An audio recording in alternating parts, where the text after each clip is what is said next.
what we know is that at least 1 in 5 Canadians struggle with mental health in their lifetimes, which makes it quite common. But also that around 30% seek help for that. So a much smaller number.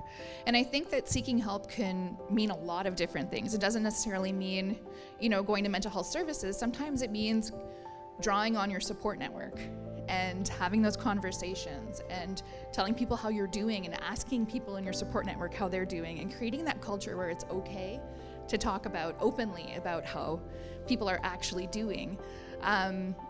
Then beyond that, one of the things that can be really helpful is speaking, if you feel that you've talked to your support network and you feel that you need resources beyond that, talking to someone who's already within your circle of care. So if you happen to have a family doctor or a nurse practitioner, they can help identify what services would be most useful to you, which is a way to help enter a system that is inherently hard to navigate. Like the mental health system, has come a long way, but it's still very complex as a system, and especially when you're not feeling your best.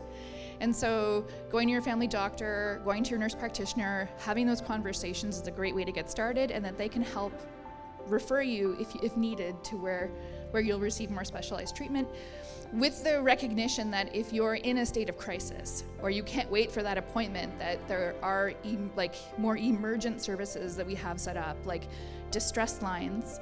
And we'll be launching in November the 3-digit number for mental health, so that you don't have to remember a 10-digit number when you're not feeling well or when you're feeling acutely suicidal, that you can just put 988 in your phone, and that will connect you to someone who's trained to provide an intervention in the moment.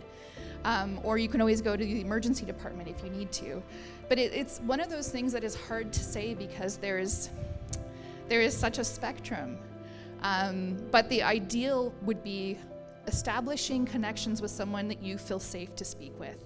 And that may be someone within your immediate network as a starting place.